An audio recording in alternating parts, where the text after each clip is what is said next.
Hey everybody, and welcome back to Let's Play Legacy of Kain Defiance. This time we're starting off with Raziel at the Pillars, 500 years later. And I'm the Ikari warrior. He sure is. The vampire hunters, brazen as they were, feared to walk these paths. I knew one spirit haunted this place. Perhaps there were others as well. You just gotta get your little I'm the Ikari warrior thing in, don't you? Well, you had your chance. This couldn't clearly be a trap. That was a very odd place for a health upgrade. Yeah. I actually kind of like that. I love that it seems like they're baiting you with it. That's pretty funny. Like they actually figured out what those things were. And I'm pretty certain that hunter just got killed by that priest. Okay, that's a dick move, standing outside the circle like that. Yeah, it happens a lot. Unfortunately, that means there's absolutely nothing I'm going to be able to do about that spellcaster. Yeah, that's dick enemy placement. Well, the funny thing is, she moves... Normally, she's supposed to, like, move in and acquire you, and everything is sort of fine. But in this case, she got stuck back there, and I'm pretty certain she stays there for most of the fight. At least this isn't one of the incredibly long ones. It's sort of long, but it's not. I mean, there's worse. Yeah. I mean, at least it's not, maybe that's why Kane's combat is more fun, because you're not subjected to these arena bullshit situations. Yeah, these are terrible, and the thing is, they get worse. Like, right now. So this is another new enemy. Also, a new use of the Reaver, which I haven't shown before, which is you can blind people using the Light Reaver. Pretty cool, sort of effective. Not probably my favorite of the Reaver powers for Raziel, but it's alright. This is a new guy. This is the... God, it's like I'm making up names every time, and I'm just starting to fail. This is a giant vampire hunter. Basically, he hits you with a big fucking club, and he's really fast, he hits hard, and he doesn't really get affected by your abilities too much. It's really hard to juggle. Yeah. At least you can juggle him, though. That's one of the good things. And the funniest part of that guy got ruined by that tree somehow. Oh, so we'll talk about that later. And no, I don't think there's any sound for this. That doesn't count. He's a Hilden. Screw him. I don't care about his updates. These smoldering sconces seemed as though they would ignite. If only I had a fire source. If only. And then I love how they throw fire on him right after he says that.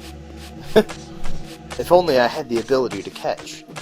I could only dodge and let them light it for me. If only I could carry torches again.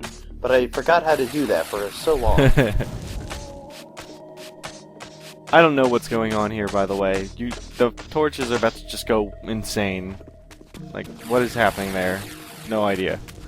That's really bizarre. Boomerang torches. Right.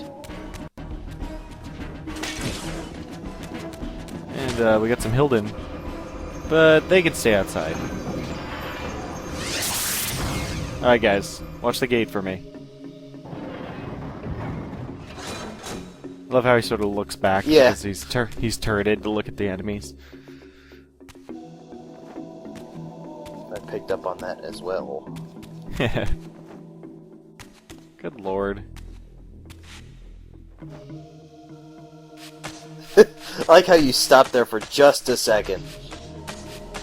Just like, wait, did I make it? That's the sign of my happiness. Oh, is that Anytime what you see me stop, it's like, oh my god, it worked. So this little dial will always move these gates in the same sort of fashion, as far as I know. Maybe if you go to the other side, it doesn't do that, but I don't know. I always do it the same way.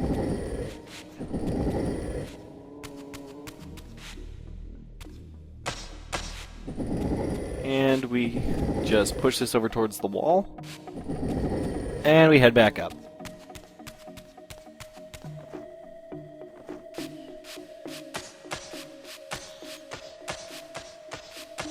Raziel looks a little cold there. Shivering as he climbs the mountain, or whatever. I always sort of thought this puzzle was, like, it was interesting in the aspect that it sort of brings back some Soul Reaver 1 and 2-iness a little bit, but at the same time, it's, well, at least it's simple. That's what I'm gonna give it. Anyway, we just have to drag this thing back into that center symbol, and then the portal will finally activate. Not my favorite of the gate activation puzzles, but serviceable enough, I guess. And the barrier goes down once again, making it handicapped accessible. Of course, man. They built that ramp.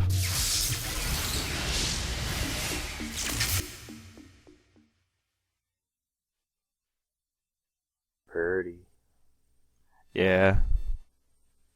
Like a giant spiraling peacock butt. In a blender. I sought to unravel the mystery of my fate, and in this image lay my first clue. For this scene depicted the forging of the Reaver, the weapon destined to become my prison, and I recognized its maker. The years had changed him, but this was unmistakably the vampire Vorador, and in this era, he still lived. If I could reach him before Mobius's mob hunted him down, he would provide the answers I sought. These images chronicled Vorador's creation. As I already knew, he had not been born a vampire, but had been turned by the infamous Janos Audron. But this mural suggested that Vorador's origins were even more significant. Apparently, he was the first human to whom the dark gift had been passed. This was the vampires' desperate bid to preserve their bloodline, for their enemies had cursed them not only with bloodthirst, but with sterility as well. Yes, sterility, the worst of all punishments. That's pretty bad, man. Not my seed. Oh, man, gross. Anyway, I always thought Vorador looked pretty badass as a human, actually. And look, I'm actually killing these things for once.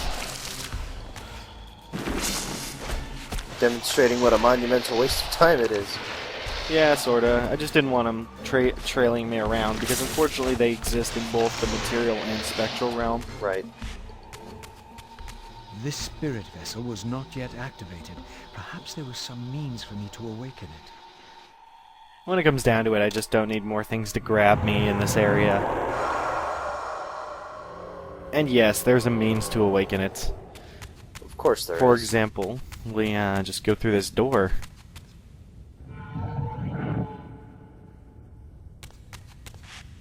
Hey, a tomb. Approaching the tomb, I was met by the specter of the Guardian himself. Eternity weighs heavily. I have a solution. I bear it in atonement. But your moment of existence has passed. Come and be released. I didn't even know it was possible for ghosts to be self-righteous, but apparently it is. You must die, but I will live forever, bearing my atonement. What? Shut up. Yeah. You must die, but I will remain dead forever here. Yeah, it just does not make sense. I don't want to stop being punished. Leave me alone. Super amazing emo ghost. So, this is the Conflict Guardian, I think? Yeah, I'm gonna go with Conflict Guardian. I can't remember. Basically, he has the ability to summon these effing shades, which, again, are much more difficult to deal with as Raziel. But he also shoots big old fireball blasts at you, which can actually be dodged, or if you hit them with the Reaver, they sort of just dissipate and bounce away. If you get lucky and you can get one of these phantasmal blah blah blah stabs in, it does a lot of damage. Yeah, that worked really well. And no, I didn't go back to... If you go back to that vial, he goes, "It seems one soul was not enough." Honestly, Raziel does enough talking in this video. I'm just going to skip that. He does enough talking in this series. Yeah, that... exactly. I'm just... Yes. Yes, he does.